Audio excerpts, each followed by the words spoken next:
Bonjour, aujourd'hui j'aimerais vous parler d'une maquette qui a plus de 30 ans.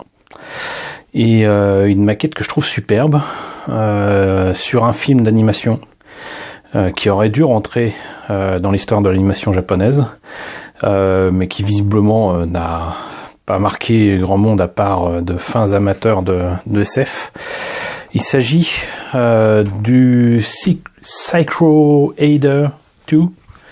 Psycho-Adder 2 de Lensman. Lensman est un film de 1984 qu'on connaît absolument pas en France, qui est relativement connu aux États-Unis, où il y a carrément eu deux sorties, une complètement massacrée par Harmony Gold, ceux qui avaient déjà fait la compilation Robotech, certainement vers 86-87, et une autre qui était sortie beaucoup plus tard, mais alors je sais plus chez qui.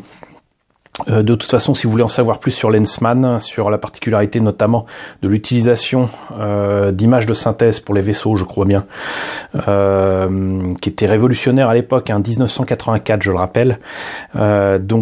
Si vous voulez en savoir plus, je vous conseille d'aller sur la chaîne de mon ami Gorkab pour son émission CGM qui concerne les images de synthèse dans le cinéma.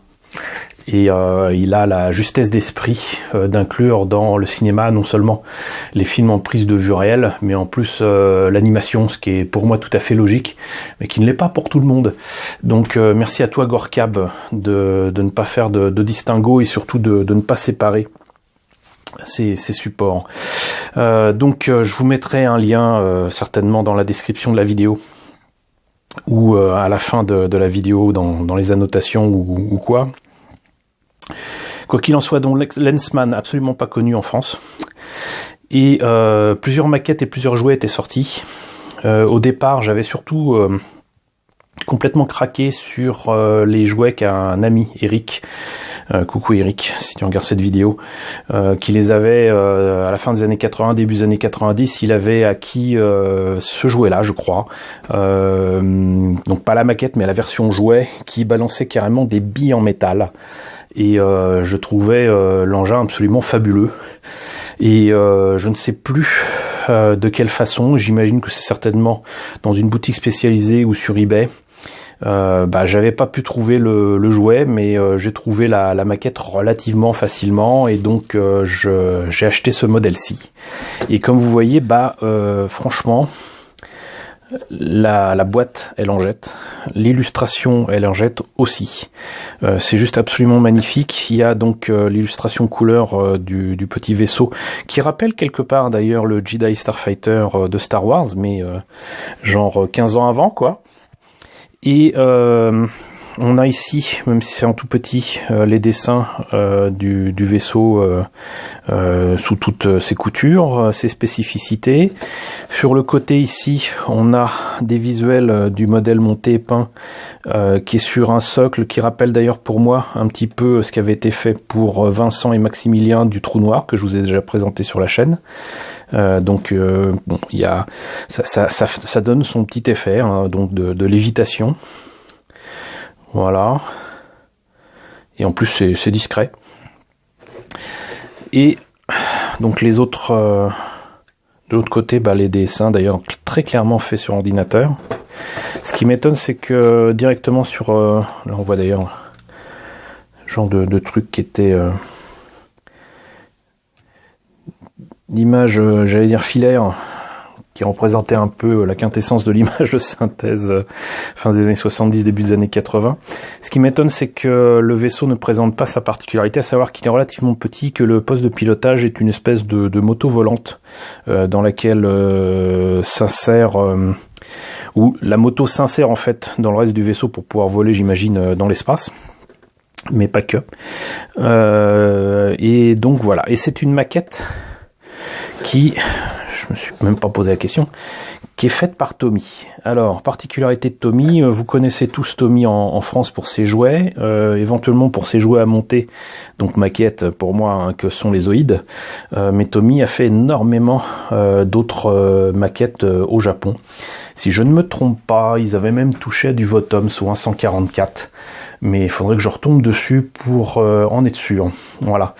Donc, cette maquette a donc, cette année, 33 ans, hein, rien de moins. Et ce que je me propose de faire, c'est de l'ouvrir et vous montrer ce qu'il y a à l'intérieur. Alors les pièces étaient encore sous plastique, mais j'ai ouvert le sachet parce que je ne cache pas que j'ai très envie de m'y mettre à ce vaisseau. Et il m'a l'air vraiment très très sympathique pour ce que j'en vois d'ici. Pour un kit de 33 ans, franchement, il déchire. Donc, notice de montage monochrome, dans une espèce de bleu foncé. Là, on voit justement le fameux véhicule volant du héros, lequel a dans la main une espèce de lentille qui lui permet de contrôler notamment ce vaisseau-là, si je me rappelle bien. Et donc, c'est une maquette au 1,72. Là, on a bien évidemment les pièces en présence. On commence, et c'est tout à fait logique, par le cockpit, à savoir le poste de pilotage. Certainement les moteurs ou je ne sais quoi, avec des petites antennes. Je me doute que c'est pas des ailes, mais bon. Donc voilà l'engin, qui m'a l'air quand même un poil complexe à faire, alors que c'est que l'arrière et le poste de pilotage, mais c'est bien. Au contraire, ça augure du meilleur. Et apparemment 2 options pour des trains d'atterrissage visiblement soit fermés, soit utilisés. Le personnage, donc le pilote qui est en 3 parties. Et bizarrement, les couleurs à mettre sur le personnage, mais là on le voit dans une position assise alors qu'il est clairement dans une autre position ici. Le reste du vaisseau, j'imagine. Également ces espèces de petites antennes. C'est peut-être des stabilisateurs. Vraiment, cette forme-là, franchement, ça rappelle vraiment le Jedi Starfighter. L'arrière du vaisseau, d'autres trains d'atterrissage. Un petit polycap, j'imagine, pour placer la tige pour le socle. L'engin volant qui se met dans le reste. Franchement, si on me disait que le Jedi Starfighter, et notamment son idée d'avoir un moyen de propulsion différent pour aller en warp dans Star Wars venait de Lensman, ça m'étonnerait pas. Donc le socle qui en plus, si je me rappelle bien, est bleu transparent, la tige métallique qui permet de relier les deux, et un petit autocollant métallique pour bien finir. Et enfin, j'imagine les couleurs à placer, parce que je ne crois pas qu'il y ait de décalco, c'est bien dommage d'ailleurs. Donc, comme je disais, le socle est bleu transparent, il est juste magnifique. C'est... Voilà, ce truc-là a plus de 30 ans, quoi. C'est magique, c'est magique. Pour les pièces transparentes, on a là comment dirais-je, la verrière en fumée. Ça se faisait souvent à l'époque, que ce soit dans les kits de Macross ou d'autres, ou même Orgus ou quoi. Souvent les pièces transparentes comme ça étaient fumées. 2 petits polycaps en fait, qui ne sont pas des articulations mais qui sont là pour éviter que ce bout de métal n'abîme les pièces plastiques où c'est placé. Donc bien foutu.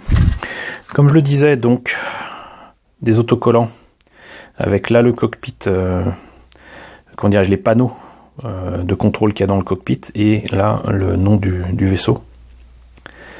Donc sur un truc argenté.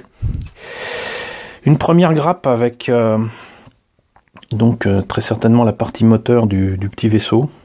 Et là j'observe que franchement la gravure, elle est très fine et surtout elle est en creux. C'est juste magnifique.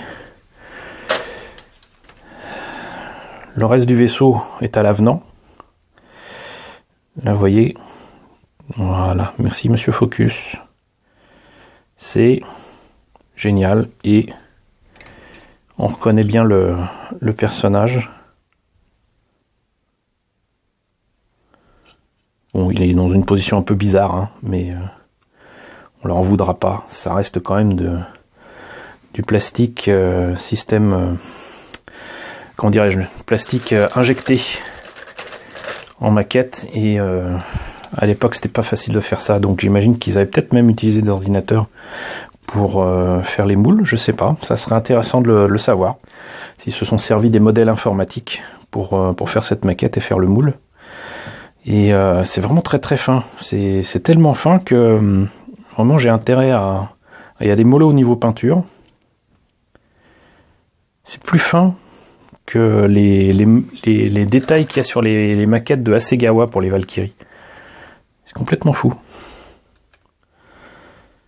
Voilà, alors je ne cache pas que je n'ai pas la moindre idée de la disponibilité actuellement de ce genre de kit, sachant que ça a eu du succès, un relatif succès aux États-Unis, puisque l'auteur original des romans ou des nouvelles, Doc Smith, était américain. C'est un peu le même cas que pour Captain Flamme, alias Captain Future de Edmond Hamilton. C'est l'adaptation en fait d'une œuvre de SF américaine par les Japonais. Et donc j'imagine que en 30 ans, il y a beaucoup de personnes qui sont intéressées à ces produits-là. Donc je ne sais pas du tout si c'est encore disponible ou si ça se trouve et à quel prix. Ça m'étonnerait même beaucoup que Tommy ait continué la production, contrairement à nos amis de Bandai qui continuent régulièrement la production de certains de leurs kits. Je ne vois pas le prix de la maquette. J'ai pas envie de dire de bêtises. Peut-être que c'était 500 yens d'après ce que je vois là. Mais bon, à l'époque... je sais pas si c'était très cher payé pour ça, mais franchement, c'est une très belle maquette. Et ça me permet en plus de vous diriger vers la chaîne de mon ami Gorkab, donc c'est cool. Voilà, bah écoutez, j'espère que cette présentation vous a intéressé. N'hésitez pas à me dire ce que vous en pensez dans la section commentaires, si vous connaissez Lensman, si vous saviez que Tommy avait fait des maquettes. N'hésitez pas à liker, n'hésitez pas à partager, n'hésitez pas à vous abonner si ce n'est pas déjà le cas, et je vous retrouve très bientôt pour la présentation de nouvelles maquettes de vaisseaux spatiaux.